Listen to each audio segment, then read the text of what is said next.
যতটুকু দেখেছি 2009 সাল থেকে নিয়ে 2024 সাল পর্যন্ত, মধ্যখানে 2013 সালের শাপলা চত্বর, 2021 সালের ব্রাহ্মণবাড়িয়ার শহীদ শাহাদাতের ঘটনা, এই সকল শাহাদাত এবং এই হত্যাযজ্ঞের সঙ্গে জড়িত মানুষগুলোকে যদি যাচাই বাছাই করে বিচারের কাঠগড়ায় দাঁড় করানো হয়, বাংলাদেশের কোনো একটা ইউনিয়ন ওয়ার্ড পর্যায়ের আওয়ামী লীগের কোনো নেতা অবশিষ্ট থাকবে বলে আমার মনে হয়। 2013 সালে 5ই মে যখন শাপলা চত্বরে রাতের গভীরে নবী প্রেমিক তৌহিদি জনতার বুকের উপর বুলেটের আঘাতে বুলেটের বৃষ্টি বর্ষণ করা হয়, সেই ঘটনার প্রত্যক্ষদর্শী ছিলাম আমরা, তার প্রত্যক্ষ আক্রমণের শিকার ছিলাম আমরা। রাতের বেলায় হত্যাযজ্ঞ তো হয়েছেই, এরপরে সকালে যখন এইরকম মানুষগুলো গুলিবিদ্ধ হয়ে, ক্ষতবিক্ষত হয়ে, রক্তাক্ত হয়ে, এই মানুষ হাজার হাজার লক্ষ মানুষের জনতা যখন এইভাবে শাপলা চত্বর থেকে আমরা বিচ্ছিন্ন হয়ে গেলাম, যে যেদিকে পারলো জীবন নিয়ে পালিয়ে গেল। বহু মানুষ রাস্তায় রাস্তায় দেখেছি আহত অবস্থায়, কাউকে দুজন পাজাকোলা করে নিয়ে যাচ্ছে, কাউকে ভর দিয়ে নিয়ে যাওয়া হচ্ছে। অসংখ্য অগণিত মানুষ এভাবে যে যেদিকে পেরেছে চলেছে। রাজধানী ঢাকার এমন কোন হাসপাতাল অবশিষ্ট ছিল না যে হাসপাতালগুলোতে আহত মানুষগুলো গিয়ে আশ্রয় না নিয়েছে। প্রতিটি হাসপাতালে কিছুক্ষণের মধ্যেই দুর্বৃত্ত, সেই সময়কার ক্ষমতাসীন দলের দুর্বৃত্তরা প্রতিটি হাসপাতালে গিয়ে রেড দিয়েছে, এবং কোথাও কোনো হাসপাতালে শাপলা চত্বরের আহত সেই নবী প্রেমিক জনতা চিকিৎসা গ্রহণ করবার সুযোগ পর্যন্ত পায় নাই। হাসপাতালগুলোতে গিয়ে সেই আহত অর্ধমৃত মানুষগুলোর উপর নতুন করে টর্চার চালানো হয়েছে। বাংলাদেশের কোথাও কোনো bus stand, rail station, launch station, কোনো একটা স্টেশন এমন অবশিষ্ট ছিল না যেখানে শাপলা চত্বর থেকে নবী প্রেমিক জনতা যখন নেমেছে, স্থানীয় গুন্ডা পান্ডা নিয়ে আওয়ামী নেতারা তৌহিদি জনতার উপর হামলা না চালিয়েছে। এরপরে 2024-এর জুলাই আগস্টে ওপেন সারা দুনিয়ার মানুষের কাছে অজস্র অগণিত প্রমাণ, শুধু বাংলাদেশের মিডিয়া নয়, সামাজিক যোগাযোগ মাধ্যম, আন্তর্জাতিক পর্যায় পর্যন্ত, জাতিসংঘ পর্যন্ত সকলের কাছে তার প্রত্যক্ষ দৃষ্টান্ত বিদ্যমান। অসংখ্য অগণিত বুলেটের আঘাত, এবং প্রতিটি তৃণমূল পর্যায়ের ছাত্রলীগ, যুবলীগ, আওয়ামী লীগের নেতারা তারা ওপেন খোলা মাঠে বন্দুক নিয়ে, রিভলভার নিয়ে ছাত্র জনতার বিরুদ্ধে, তৌহিদি জনতার বিরুদ্ধে বুলেটের আঘাত ছুড়ে মেরেছে।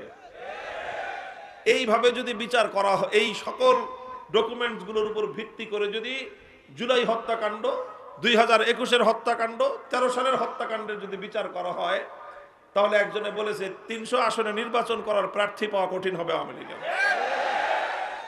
এরপরে যদি পাওয়া যায়, করুক নির্বাচন। যদি এই সব বিচার হওয়ার পরে যদি আওয়ামী লীগ রাজনীতি করতে চায়, করুক। আমি দেখেন এই সমস্ত কথাগুলি বলা আমার উদ্দেশ্য না, এর পরে যে কথাটা এখন বলতেছি সেটা বলা হলো আমার উদ্দেশ্য। আওয়ামী লীগ যদি রাজনীতি করতে চায়, করবেন। তাহলে একটা কথা আমাদের পক্ষ থেকে, আলেম সমাজের পক্ষ থেকে আমি দ্ব্যর্থহীন ভাষায় তাদেরকে বহুবার বলেছি, আজও আপনাদের মাধ্যমে তাদের কর্ণকুহরে আওয়াজ পৌঁছে দিতে চাই। তোমাদেরকে একটা বিষয় সংশোধন করে আগামীর বাংলাদেশের রাজনীতির মাঠে নামতে হবে।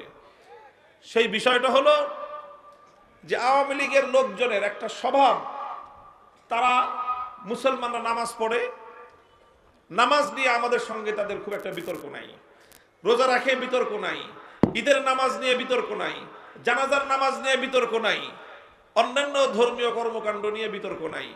যখনই আমরা রাষ্ট্রে ইসলামী রাষ্ট্র প্রতিষ্ঠার দাবি তুলি, যখনই আমরা ইসলামী রাজনীতির কথা বলতে চাই, যখনই আমরা ইসলামী রাষ্ট্র প্রতিষ্ঠার কথা বলতে চাই, তখন তারা আমাদের কণ্ঠ চেপে ধরার চেষ্টা করে। ইসলামী রাজনীতিকে তারা বন্ধ করার, ইসলামী রাজনৈতিক যে কোনো তৎপরতার তারা টুটি চেপে ধরবার চেষ্টা করে। এটা হলো আওয়ামী লীগের সবচেয়ে বড় বিরোধ ইসলামপন্থীদের সঙ্গে। তারা ইসলামের রাজনৈতিক উত্থানকে সহ্য করতে পারে না, ইসলামী রাষ্ট্র প্রতিষ্ঠার চেষ্টাকে তারা সহ্য করতে পারে না। বরং তারা সবচেয়ে জঘন্য যে কাজটা করে সেটা হলো ইসলামী রাজনীতি যারা করে, ইসলামী রাষ্ট্র প্রতিষ্ঠার রাজনীতি যারা করে, তাদের এই রাজনৈতিক তৎপরতাকে ধর্ম ব্যবসা বলে আখ্যায়িত করে।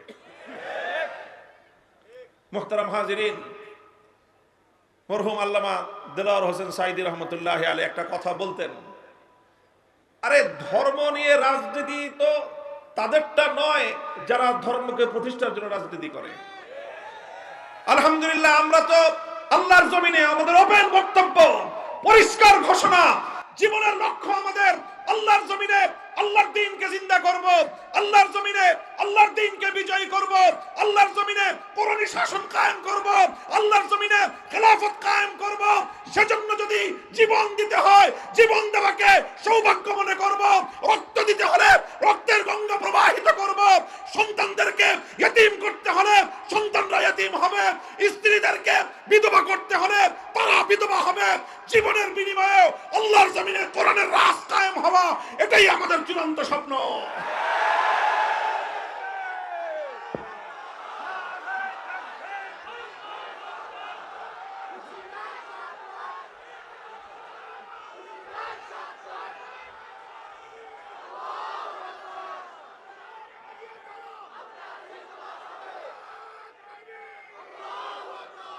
এটা তো আমাদের পরিষ্কার কথা। আমরা আমাদের সব কিছুর বিনিময় হলেও আল্লাহর জমিন আল্লাহর দ্বীনকে বিজয়ী করতে চাই, কোরআনের রাজ কায়েম করতে চাই, ইসলামী শাসন ব্যবস্থা প্রতিষ্ঠা করতে চাই। আল্লাহর এই জমিনকে আল্লাহর আইন দ্বারা আমরা শাসিত শাসন এবং পরিচালনা করতে চাই। আল্লাহর পক্ষ থেকে আমাদেরকে যে খেলাফতের মহান জিম্মাদারি দেওয়া হয়েছে, সেই খেলাফতের দায়িত্বে সারা পৃথিবীতে আমরা আল্লাহ পাক রব্বুল আলামিনের খেলাফতের সোনালী শাসন ফিরিয়ে আনতে চাই।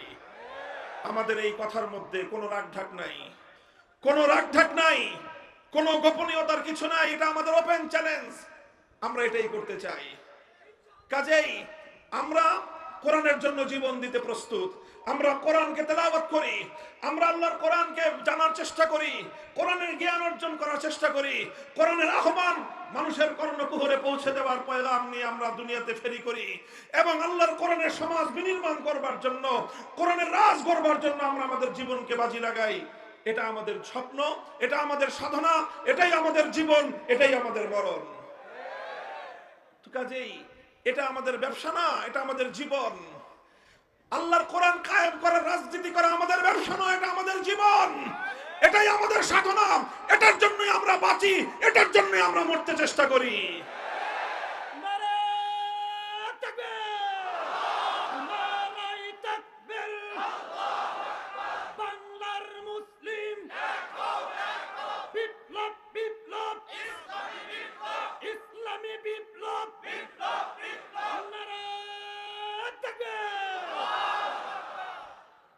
তবে ইসলাম নিয়ে ব্যবসা করে এক শ্রেণীর মানুষ আছে, ধর্ম নিয়ে ব্যবসা করে এক শ্রেণীর মানুষ আছে। এরা কারা?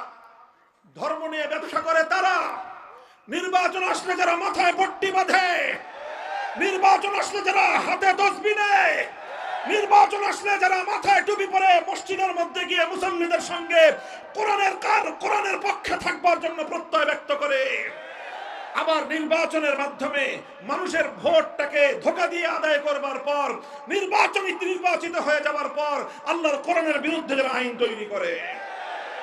ধর্ম নিয়ে ব্যবসা তারা করে যারা কোরআনের কথা বলে ক্ষমতায় আসবার পর আল্লাহর কোরআনকে উৎখাত করার জন্য তারা আইন তৈরি করে, রাজনীতি করে।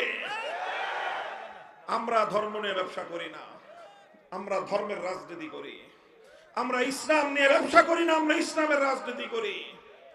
এই কথাটা আমি অত্যন্ত আন্তরিকতার সাথে আওয়ামী লীগের অবশিষ্ট নেতাকর্মীদেরকে বলবো, আগামী দিনে যদি বাংলাদেশে রাজনীতি করতে হয় আপনাদের এই মনোভাব এবং এই দৃষ্টিভঙ্গি পরিবর্তন করবেন, যে ইসলামী রাজনীতিকে ধর্ম ব্যবসা বলা হয় না। ধর্ম ব্যবসা বলা হয় যারা ধর্ম করে না, যারা ইসলামকে মানে না, অথচ ইসলামকে তারা মানুষের সামনে নিজের অচল মালকে পরিচালিত করবার জন্য, নিজের অবৈধ উদ্দেশ্য চরিতার্থ করার জন্য ইসলামের নামকে যারা স্বার্থ হিসেবে ব্যবহার করে, তারা ধর্ম নিয়ে ধর্মের ব্যবসা করে। এই কথাটা বললাম এজন্য যে এই যে জায়গাতে আমাদের সঙ্গে যে তাদের বিরোধ, এই বিরোধ যতদিন পর্যন্ত তারা তাদের এই জায়গাটাকে, তাদের এই দৃষ্টিভঙ্গিকে সংশোধন না করবে, আমাদের সঙ্গে আপোষ হওয়ার কোনো সুযোগ নাই। এই প্রসঙ্গে সর্বশেষ কথা হলো আমার এই, আওয়ামী লীগের সঙ্গে রাজনীতি করতে করতে এই সমস্যা আস্তে আস্তে ধীরে ধীরে বিএনপির রাজনীতি যারা করেন তাদের মধ্যে সংক্রমিত হইতেছে। আমি পরিষ্কার পয়গাম দিয়ে দিতে চাই, পরিষ্কার এক বার্তা আমাদের পক্ষ থেকে দিয়ে দিতে চাই, যদি আমাদের রাজনৈতিক দর্শন নিয়ে, আমাদের কোনো পদক্ষেপ নিয়ে, আমাদের কোনো ভূমিকা নিয়ে আপনাদের কোনো আপত্তি থাকে সমালোচনা করবেন, কিন্তু ইসলামী রাজনীতিকে ধর্ম ব্যবসা বলে কটাক্ষজনক আপনাদের কেউ না করে। যদি আপনাদের কোনো নেতা, আপনাদের কোনো দায়িত্বশীল ইসলামী রাজনীতিকে যদি ধর্ম ব্যবসা বলে কটাক্ষ করার চেষ্টা করে, আপনাদের সঙ্গে আওয়ামী লীগের মতো আচরণ করতে আমরা দুইবার ভাববো না।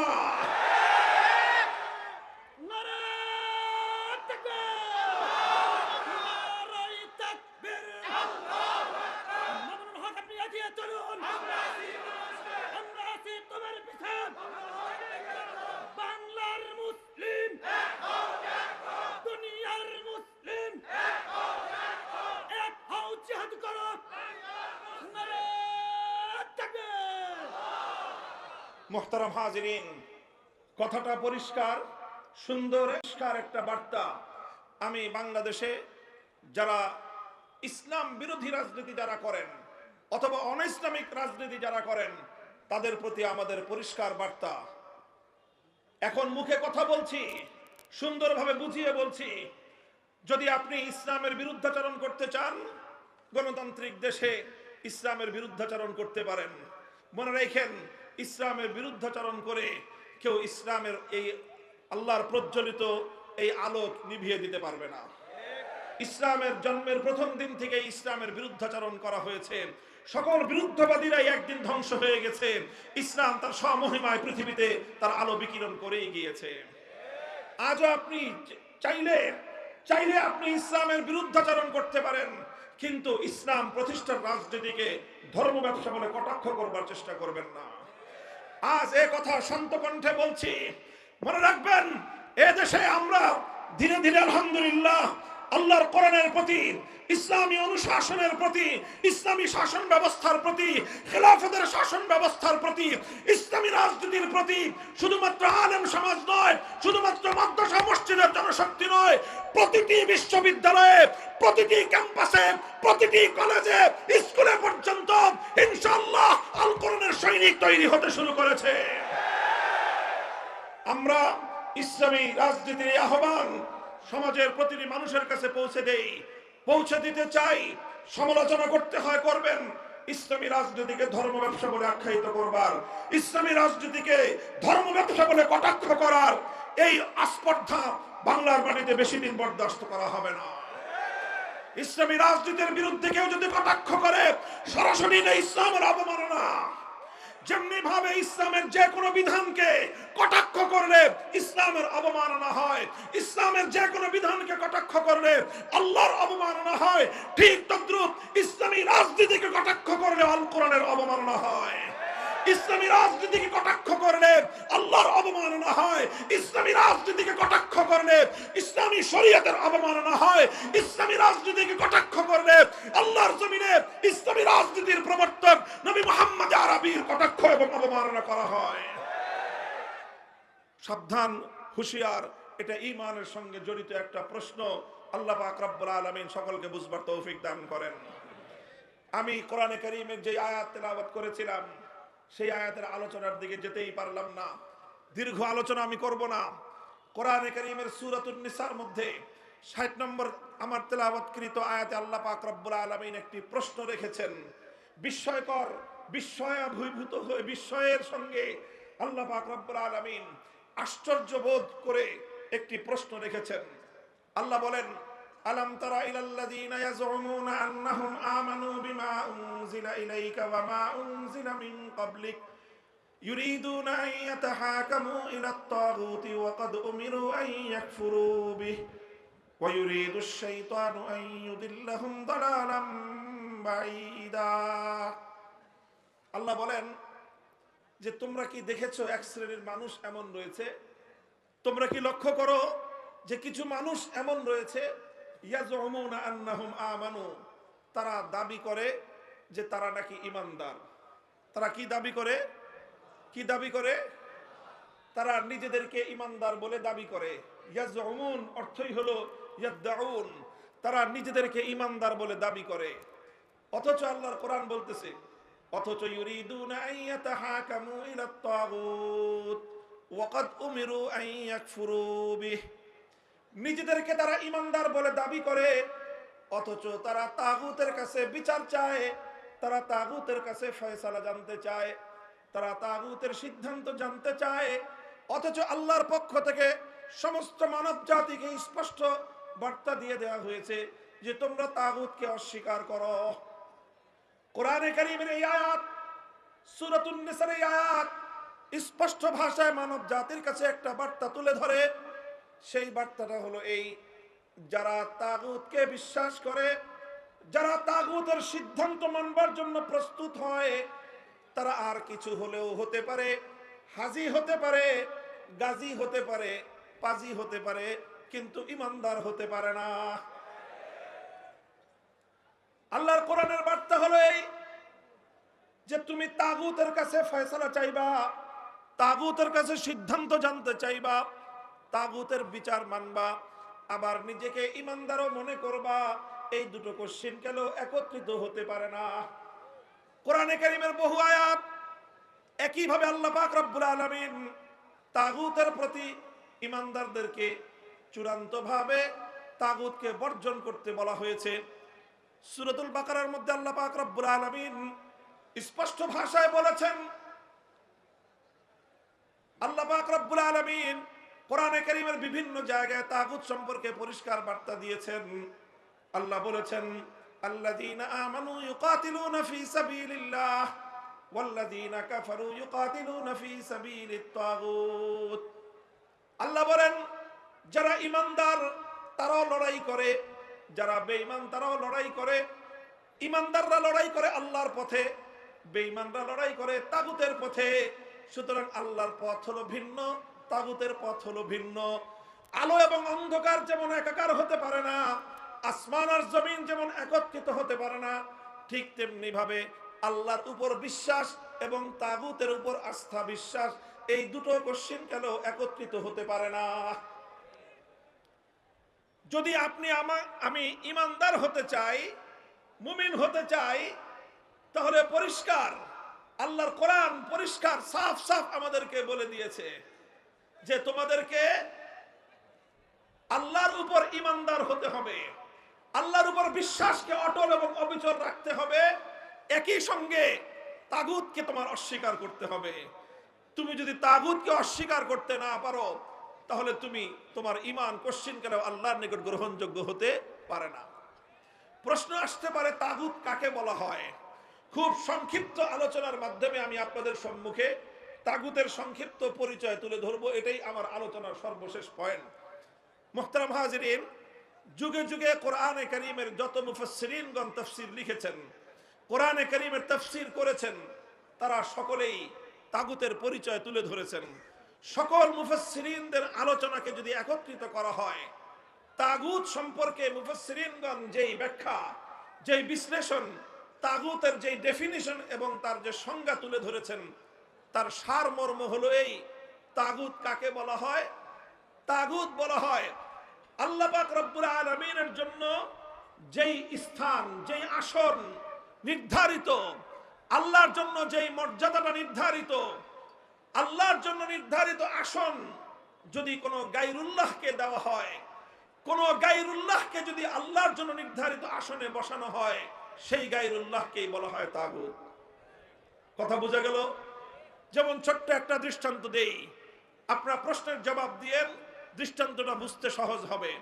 বলেন তো, এই মহাবিশ্বের মধ্যে ইবাদতের উপযুক্ত একমাত্র কে? আরো জোরে বলেন, মহাবিশ্বের মধ্যে ইবাদতের উপযুক্ত একমাত্র কে? আল্লাহ। ইবাদতের উপযুক্ত একমাত্র আল্লাহ। এখন এই আল্লাহর জন্য যেই ইবাদত, সেই ইবাদত যদি আল্লাহর জন্য না করে কোনো গায়রুল্লাহর জন্য কেউ ইবাদত করে, তাহলে যেই গায়রুল্লাহর জন্য ইবাদত করা হবে সেই গায়রুল্লাহকেই বলা হয় তাগুত। আরো স্পেসিফিক দৃষ্টান্ত বুঝেন, যেরকম কোরআনে কারীমের মধ্যে সে যুগের কথা বলা হয়েছে, সেই যুগে কিছু মানুষ আল্লাহকে বাদ দিয়ে লাত, মানাত, উজ্জা, হুবাল এই সকল দেবদেবতার পূজা করত, এই সকল দেবদেবতার ইবাদত করত। ইবাদতের উপযুক্ত একমাত্র কে? জোরে বলেন কে? যখনই কোনো মানুষ আল্লাহকে বাদ দিয়ে লাত, মানাত, উজ্জা, হুবাল দেবতার ইবাদত করলো, তখন লাত, মানাত, উজ্জা, হুবাল এই দেবতাগুলোকে আল্লাহর জন্য নির্ধারিত আসনে সমাসীন করা হলো। আল্লাহর জন্য নির্ধারিত আসনে সমাসীন যাকেই করা হয় তাকেই তাগুত বলা হয়। যখন কেউ লাতকে পূজা করে তখন লাতকে বলা হয় তাগুত। যখন কেউ মানাতকে পূজা করে মানাতকে বলা হয় তাগুত। যখন কেউ উজ্জা বা হুবালকে পূজা করে তখন উজ্জা বা হুবালকেই বলা হয় তাগুত। বর্তমান যুগের মানুষ লাত, মানাত, উজ্জা, হুবালের পূজা করে না। আজকের যুগের কিছু মানুষ তারা সরস্বতীর পূজা করে, আজকের যুগের কিছু মানুষ দুর্গার পূজা করে, আজকের যুগের কিছু মানুষ তারা কালীর পূজা করে।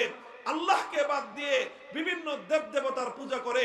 যখনই কোনো মানুষ আল্লাহকে বাদ দিয়ে কোনো দেবদেবতাকে পূজা করলো, আল্লাহকে বাদ দিয়ে দুর্গার ইবাদত করলো, তখন দুর্গাকে বলা হয় তাগুত। আল্লাহকে বাদ দিয়ে সরস্বতীর ইবাদত করলো, সরস্বতীকে বলা হয় তাগুত। আল্লাহকে বাদ দিয়ে কালীর ইবাদত করলো, কালীকে বলা হয় তাগুত। অর্থাৎ যে আসন একমাত্র আল্লাহর জন্য নির্ধারিত, সেই আসনে যদি কোনো গায়রুল্লাহকে বসানো হয়, সেই গায়রুল্লাহকেই বলা হয় তাগুত। তাগুতের পরিচয় বুঝতে পারলেন? এতক্ষণ পর্যন্ত আমি যেই তাগুতের কথা বললাম এটা হলো ইবাদতের ক্ষেত্রে তাগুত। ঈমানের জন্য অপরিহার্য জরুরি বিষয় হলো প্রত্যেকটা মুমিনকে, প্রত্যেক ব্যক্তিকে একত্ববাদ তথা তাওহীদকে বিশ্বাস করতে হবে। তাওহীদ হলো ঈমানের সবচেয়ে গুরুত্বপূর্ণ বুনিয়াদ। ঈমানের সবচেয়ে গুরুত্বপূর্ণ বুনিয়াদ কি বললাম? বলেন কি? তাওহীদ। তাওহীদ মানে কি? একত্ববাদ। তাওহীদ মানে কি? একত্ববাদ। এই একত্ববাদের একটা অংশ হলো তাওহীদ ফিল ইবাদাহ। ইবাদতের মধ্যে আল্লাহর একত্ববাদকে মানতে হবে। ইবাদতের একমাত্র উপযুক্ত কে? জোরে বলেন, ইবাদতের একমাত্র উপযুক্ত কে? ইবাদতের উপযুক্ত একমাত্র আল্লাহকে বিশ্বাস করা, ইবাদতের উপযুক্ত একমাত্র আল্লাহকে স্বীকার করা, ইবাদতের উপযুক্ত একমাত্র আল্লাহকে মান্য করা, এটাকে বলা হয় তাওহীদ ফিল ইবাদাহ। আল্লাহকে বাদ দিয়ে যখন কোনো গায়রুল্লাহর ইবাদত করা হয় এটাই হলো শিরক, আর যেই গায়রুল্লাহর ইবাদত করা হলো তাকেই বলা হয় তাগুত। ইবাদতের মধ্যে যেরকম তাওহীদকে বিশ্বাস করতে হয়, ঠিক তাওহীদের আরেকটা গুরুত্বপূর্ণ অংশ হলো তাওহীদ ফিল হাকিমিয়াহ। হাকিমিয়াতের অর্থ হলো এই আসমান এবং জমিন সহ মহাবিশ্বের মধ্যে মাখলুকাতের জন্য, সকল সৃষ্টি জগতের জন্য আইন তৈরি করবার, বিধান তৈরি করবার একমাত্র অধিকার কার? চিৎকার করে বলেন, এই মহাবিশ্বের মধ্যে আইন এবং বিধান তৈরি করবার চূড়ান্ত ক্ষমতা একমাত্র কার? এই মহাবিশ্বের মধ্যে ইবাদতের উপযুক্ত একমাত্র কে? ইবাদতের উপযুক্ত যেমন একমাত্র আল্লাহ, ঠিক তদ্রূপ মহাবিশ্বের মধ্যে আইন এবং বিধান তৈরি করবারও একমাত্র অধিকার কার? একমাত্র অধিকার হলো আল্লাহর। ইবাদতের উপযুক্ত একমাত্র আল্লাহ, এটাকে বলা হয় তাওহীদ ফিল ইবাদাহ, ইবাদতের তাওহীদ। ঠিক তদ্রূপ আইন এবং বিধান তৈরি করবার ক্ষেত্রে চূড়ান্ত ক্ষমতা একমাত্র আল্লাহর, এটাকে বলা হয় তাওহীদ ফিল হাকিমিয়াহ, অর্থাৎ আইন তৈরি করবার, বিধান তৈরি করবার তাওহীদ। এবার আমি আপনাদেরকে জিজ্ঞাসা করি, কোন একজন মানুষ যদি আল্লাহরও ইবাদত করে আবার দুর্গারও পূজা করে, লোকটা ঈমানদার না বেঈমান? একজন মানুষ 24 ঘন্টার মধ্যে 23 ঘন্টা 55 মিনিট আল্লাহর ইবাদত করলো, শুধুমাত্র 5 মিনিটের জন্য কোন গায়রুল্লাহর ইবাদত করলো, কোন দেবতার পূজা করলো, আপনারা বলেন দেখি লোকটা ঈমানদার না বেঈমান? কারণ কি? সে তো 23 ঘন্টা 55 মিনিট অথবা 23 ঘন্টা 59 মিনিট সে একমাত্র আল্লাহর ইবাদত করলো, আর একটা মিনিট শুধুমাত্র আল্লাহকে বাদ দিয়ে কোন গায়রুল্লাহর ইবাদত করলো। এরপরে কি লোকটা ঈমানদার থাকতে পারে? কেন থাকতে পারবে না? কারণ ঈমানের সঙ্গে কোন শিরক গ্রহণযোগ্য হতে পারে। মুহতারাম হাজিরিন, কথাটা এই জায়গায় একটু লক্ষ্য করে বুঝুন, একটু মনোযোগ দিয়ে বোঝার চেষ্টা করুন। বড় এক ভয়াবহ বিপদের মধ্যে মুসলিম উম্মাহকে নিমজ্জিত করে দেয়া হয়েছে। ইসলামী রাজনীতি নিয়ে কোনো কথা বলি, রাজনৈতিক বিষয় নিয়ে জন্যই কথা বলি, কারণ রাজনৈতিক কুফরি মতবাদের মাধ্যমে লক্ষ কোটি মুসলমানদের ঈমানকে যেভাবে হরণ করা হচ্ছে, অন্য কোন কার্যকলাপের মাধ্যমে এই পরিমাণ মুসলমানের ঈমান হরণ হয় না। বন্ধুগণ, আমার বাংলাদেশের কোন একজন মুসলমান এক মিনিটের জন্য, এক মুহূর্তের জন্য কোন একটা দেবতার পূজা করবে, কোন মুসলমান সেটা দেখে বরদাস্ত করতে পারে না। কারণ প্রত্যেকটা মুসলমান এই কথা জানে যে ইবাদতের একমাত্র উপযুক্ত হলো আল্লাহ। আল্লাহকে বাদ দিয়ে কোন গায়রুল্লাহর যদি পূজা করা হয়, তাহলে এক মুহূর্তের জন্য কোন গায়রুল্লাহর ইবাদত করলে একজন মানুষ আর কিছু হলেও হতে পারে, ঈমানদার থাকতে পারে না। কিন্তু বড় দুঃখ এবং পরিতাপের বিষয়, ইবাদতের উপযুক্ত যেরকম একমাত্র আল্লাহ, ওই এক আল্লাহকে বাদ দিয়ে গায়রুল্লাহর ইবাদত করলে যেরকম মানুষের ঈমান থাকে না, ঠিক তদ্রূপ মানব জাতির জন্য, বিশ্বের জন্য, গোটা মাখলুকাতের জন্য আইন এবং বিধান তৈরি করবার একমাত্র অধিকার কার? এটাও তো তাওহীদ, এটাও তো আল্লাহর একত্ববাদ। অথচ অসংখ্য অগণিত মানুষ ইসলামের নাম ধারণ করে, অসংখ্য অগণিত মানুষ 5 ওয়াক্ত নামাজ পড়ে, অসংখ্য অগণিত মানুষ বছর বছর হজ করে, প্রতি বছর রোজা রেখে, অসংখ্য অগণিত মানুষ মাথায় টুপি পরে, মুখে দাড়ি রেখে, তারা তাওহীদ ফিল হাকিমিয়্যার বিশ্বাসকে লঙ্ঘন করে আল্লাহর আইনের জায়গায় গায়রুল্লাহর আইনকে সমান মর্যাদা দিয়ে তারা তাদের ঈমানকে ধ্বংস করে বেঈমান আর মুশরিকে পরিণত হচ্ছে। এই বিষয়ে কোনো কথা নাই। এই বিষয়ে কথা বলতে গেলেই আমাদের টুটি চেপে ধরবার চেষ্টা করা হয়। এই বিষয়ে মুসলমানদেরকে সতর্ক করতে গেলেই বলে যে হুজুররা ওয়াজের মাঠে রাজনীতি করবেন না। আমরা তো রাজনীতি করতে চাই নাই, কিন্তু যখন আমরা দেখি রাজনীতির মাধ্যমে সরল প্রাণ মুসলমানদের ঈমান হরণ করা হয়, তখন সেই কুফরি রাজনীতির বিরুদ্ধে কথা বলা আলেমদের ফরজ। সেই কুফরি রাজনীতির বিরুদ্ধে তখন কথা বলা, উম্মতকে সতর্ক করা প্রত্যেকটা ঈমানদার আলেমের দায়িত্ব এবং কর্তব্য হয়ে দাঁড়ায়। মুহতারাম হাজিরিন, এই কথা অনেক লম্বা দীর্ঘ একটা আলোচনার বিষয়। রাত গভীরে এত সূক্ষ্ম বিষয় দীর্ঘ আলোচনা করবার কোনো সুযোগ আমার নাই। আমি শুধু আল্লাহর পয়গম্বরের একটি হাদিসের উদ্ধৃতি দিচ্ছি আপনাদেরকে, বিষয়টা একটু বোঝানোর জন্য। লক্ষ্য করে বুঝেন, এরপরে আলোচনা সমাপ্ত হবে। হযরতে আদী ইবনে হাতেম রাদিয়াল্লাহু তাআলা আনহু আল্লাহর নবীর একজন জলিলুল কদর সাহাবী, অতি উচ্চ মর্যাদা সম্পন্ন একজন সাহাবী। নাম হলো তার আদী, তার বাবার নাম হাতেম তাই। আমরা হাতেম তাইয়ের নাম শুনেছি, বিশ্ববিখ্যাত, পৃথিবীর মধ্যে একজন দানবীর। আজও পর্যন্ত পৃথিবীতে দান এবং মানুষকে উপকার করার ক্ষেত্রে এক কিংবদন্তি নাম হলো হাতেম তাই। এই হাতেম তাইর ছেলে ছিলেন আদী ইবনে হাতেম।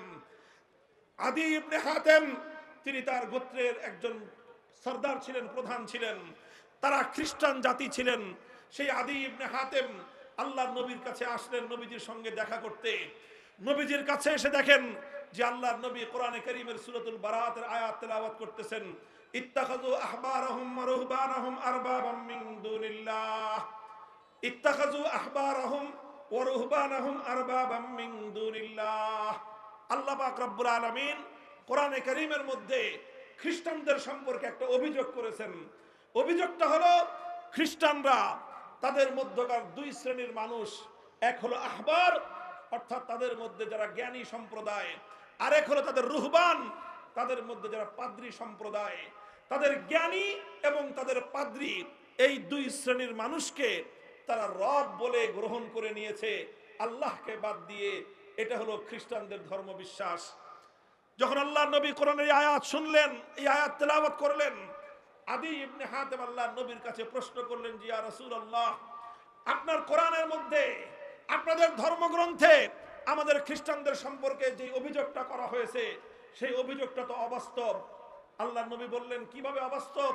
বললেন, আমরা তো কোনোদিন কোনো খ্রিস্টান, আমাদের কোনো জ্ঞানীকে আমরা রব বলি নাই। আমরা তো কোনোদিন আমাদের কোনো জ্ঞানী ব্যক্তির পূজা বা ইবাদত করি না। আমরা তো কোনোদিন আমাদের মধ্যকার কোনো পাদ্রীর পূজা করি না।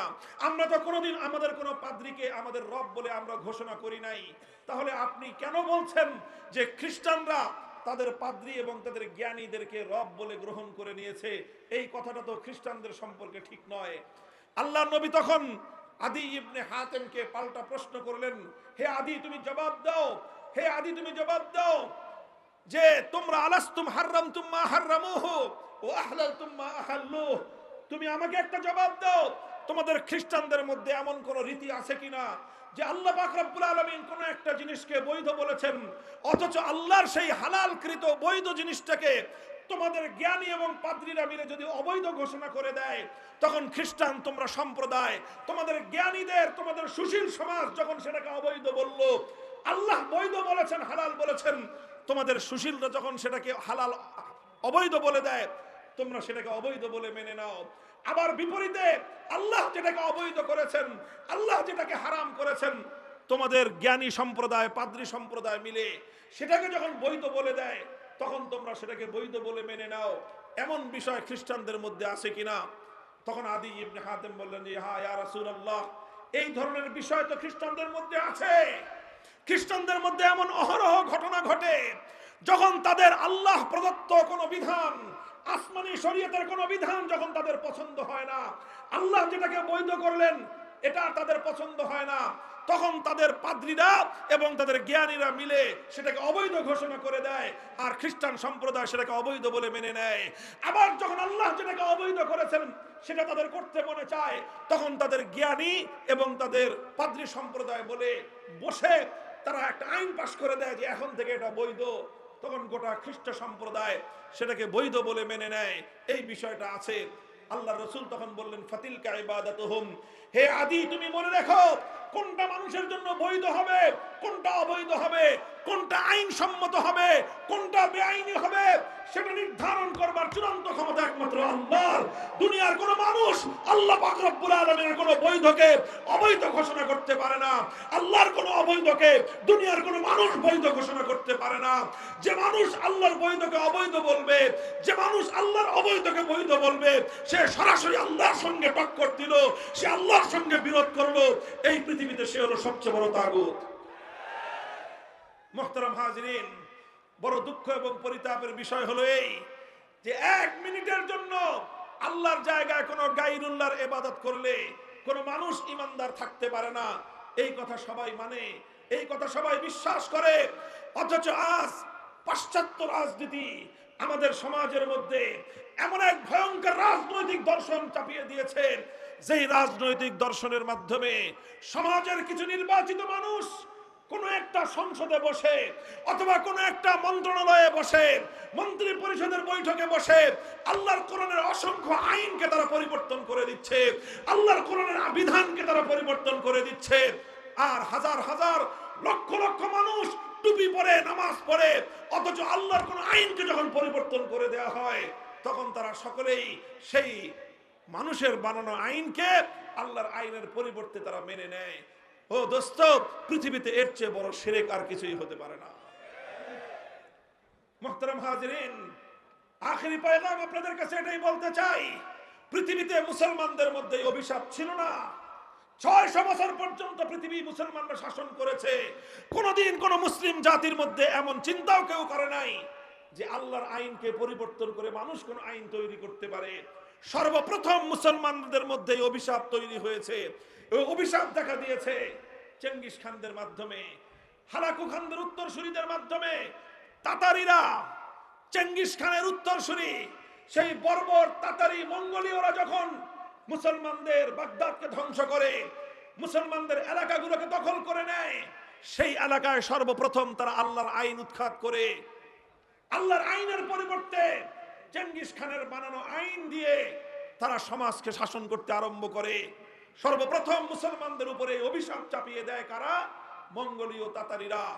যখন এই অভিশাপ মুসলমানদের উপর চেপে বসে, এই বিপদ যখন মুসলমানদের উপর চেপে বসে, মুসলমানদের আলেম সমাজ, মুসলমানদের নেতৃত্ব লক্ষ লক্ষ মানুষের রক্তের বিনিময়ে, শাহাদাতের বিনিময়ে এই চেঙ্গিসি ফিতনা আল্লাহর আইনের পরিবর্তে মানুষের বানানো আইনকে মোকাবেলা করার জন্য, মুসলিম সমাজ থেকে উৎখাত করার জন্য তারা অবিরাম সংগ্রাম করেছেন।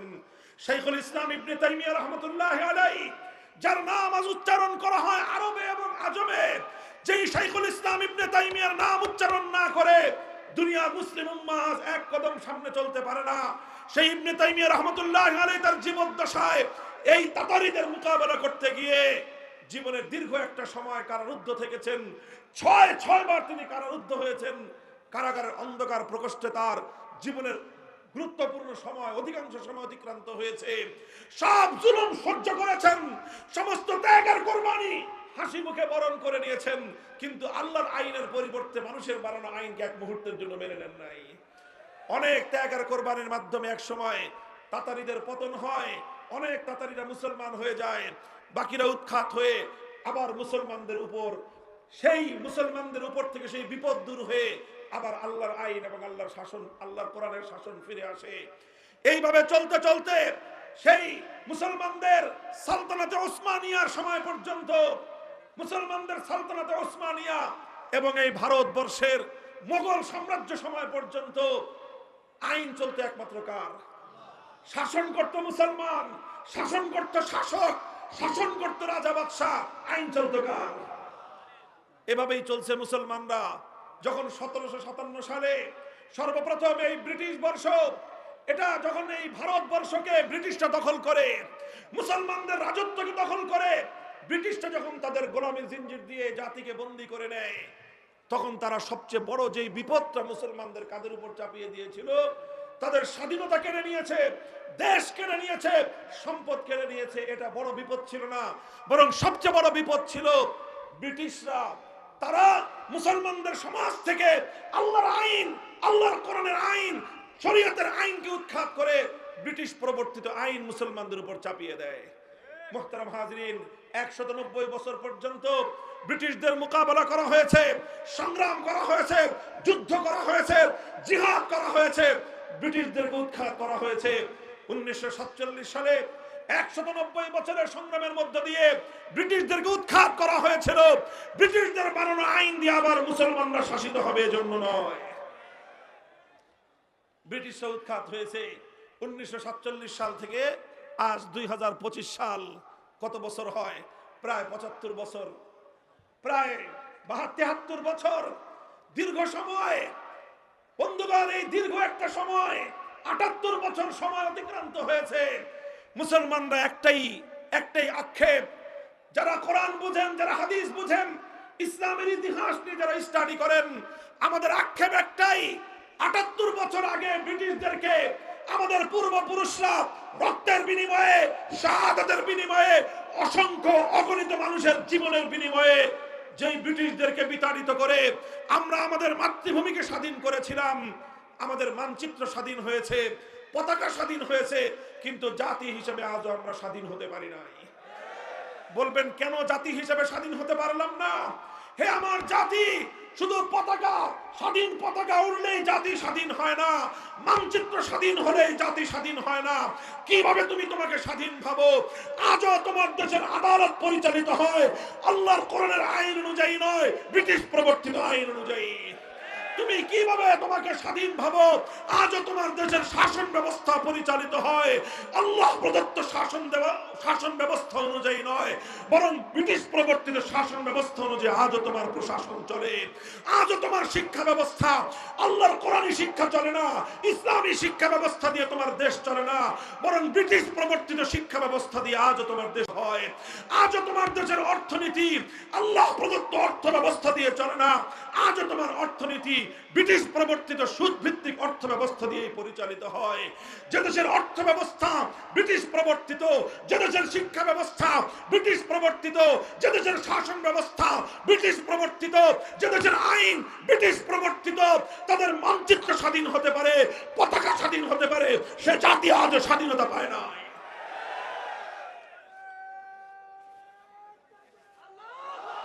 ভাই, আমার আখেরি পয়গাম, জুলাই এবং আগস্ট বিপ্লবকে দ্বিতীয় স্বাধীনতা বললে কিছু মানুষ সহ্য করতে পারে না, অথচ জুলাই এবং আগস্টের বিপ্লবের মাধ্যমে প্রকৃত অর্থেই বাংলার মানুষ নতুন করে স্বাধীনতা পেয়েছে। তবে আমি তার সঙ্গে যুক্ত করতে চাই, আমরা একবার 1947 সালে স্বাধীনতা পেয়েছিলাম ব্রিটিশের গোলামীর শেকল থেকে, আর একবার 71 সালে স্বাধীনতা পেয়েছিলাম পশ্চিম পাকিস্তানি স্বৈরাচারী খান পাঠানদের জুলুমের হাত থেকে। আবার 2024 সালে নতুন স্বাধীনতা পেয়েছি যুগের নব্য লেডি ফেরাউনের জুলুম এবং স্বৈরতন্ত্র থেকে। তবে শেষ যেই কথাটা, এই 3 স্বাধীনতার পরেও আজও আমরা পরিপূর্ণ স্বাধীনতা পাই না। বলবেন হুজুর তিনটে স্বাধীনতা পাইলাম এরপরে পূর্ণ হয় নাই। আমি বলবো না, আজ আমরা পূর্ণ স্বাধীন হই নাই। হে মুসলমান, আমরা স্বাধীন, পূর্ণ স্বাধীন হব যেদিন আমার এই স্বাধীন মুসলমানের মাটি থেকে মানব রচিত সমস্ত আইন, সমস্ত শাসন তন্ত্রমন্ত্রকে বঙ্গোপসাগরে ভাসিয়ে দিতে পারবো। আলহামদুলিল্লাহ, জুলাই এবং আগস্ট বিপ্লবের মধ্য দিয়ে আমরা এখন নতুন করে সেই স্বপ্ন দেখতে শুরু করেছি। আলহামদুলিল্লাহ বলেন, কথা ঠিক না বেঠিক? বলবেন হুজুর জুলাই আগস্টে কি ইসলামী বিপ্লব হয়েছে? আমি বলবো যে না, জুলাই আগস্টে ইসলামী বিপ্লব হয় নাই, তবে ইসলামী বিপ্লবের পূর্বাভাস দেখা দিয়েছে। যেমন প্রতিদিন সকালবেলা যখন সূর্য উদিত হয়, সূর্য উদয়ের ঘন্টা দেড়েক আগে পূর্ব দিগন্তে সুবহে সাদেকের অভ্যুদয় ঘটে। কথা বলেন ঠিক না বেঠিক? আমরা যখন ফজরের নামাজের ওয়াক্ত হয়, ফজরের নামাজ পড়ি, তখন কিন্তু সূর্য উঠে না। সূর্য উঠে তখন সুবহে সাদেক হয়। সুবহে সাদেক হলে দুনিয়ার মানুষ বুঝে আর কিছুক্ষণ পরে সূর্যের উদয় হবে। সমস্ত পাখিরা গান গেয়ে উঠে, সমস্ত পশু পাখি তারা কিচিরমিচির করে উঠে, তারা দুনিয়ার মানুষকে আগমনী বার্তা শোনাতে আরম্ভ করে, হে মানুষ আর ঘুমিয়ে থেকো না, কিছুক্ষণ পরেই পূর্ব দিগন্তে সূর্যের উদয় হবে। আলোয় আলোয় পৃথিবীটা উদ্ভাসিত হবে, রাতের অমানিস অন্ধকার দূর হয়ে যাবে। তুমি ঘুমিয়ে থেকো না, জেগে উঠো, নতুন আলোকে তুমি স্বাগত জানাও। এর নামই হলো সুবহে জাদিদ, এর নামই হলো সুবহে সাদেক। আমি বলতে চাই, জুলাই এবং আগস্টের বিপ্লবে এদেশের তাওহীদি জনতা, কোরআন প্রেমী জনতা যেভাবে বুক টান করে জালিমের বিরুদ্ধে লড়াই করেছে, যেভাবে স্বৈরতন্ত্র এবং ফ্যাসিবাদের বিরুদ্ধে মোকাবেলা করেছে, এদেশে এতে সত্যপন্থী মানুষের বুকের মধ্যে সাহস জন্মেছে এবং এই সাহসকে পুঁজি করেই আগামীর বিপ্লব হবে ইসলামের বিপ্লব। আর এই বিপ্লবটা ছিল ইসলামী বিপ্লবের পূর্বাভাস। কিভাবে পূর্বাভাস বলি? ছোট্ট একটা সিম্পটম বলি। আপনারা লক্ষ্য করেছেন 5ই আগস্ট দুপুর 1টা থেকে 2টোর মধ্যে যখন গোটা বাংলাদেশের মানুষ জানতে পারলো লেডি ফেরাউন পালিয়েছে, গোটা বাংলাদেশে 1 ঘন্টার মধ্যে একটা ঐতিহাসিক ঘটনা ঘটেছে। সেই ঘটনাটা কি? টেকনাফ থেকে তেতুলিয়ায় ভাস্কর্য নামে মুসলমানদের জনপদে যত মূর্তি বানানো হয়েছিল, 1 ঘন্টার ব্যবধানে একটা মূর্তিও আস্ত থাকে নাই। সেটা যত দুর্ভেদ্য জায়গাতেই হোক না কেন, হাইকোর্ট, সুপ্রিম কোর্ট থেকে শুরু করে সেনানিবাস পর্যন্ত, রাজপথ থেকে শুরু করে অন্য একটা পাড়া এবং মহল্লার রাস্তার মোড় পর্যন্ত ভাস্কর্য নামক মুসলিম জনপদের শিরকের আখড়া সমস্ত মূর্তি ভেঙে গুড়িয়ে দেওয়া হয়েছে।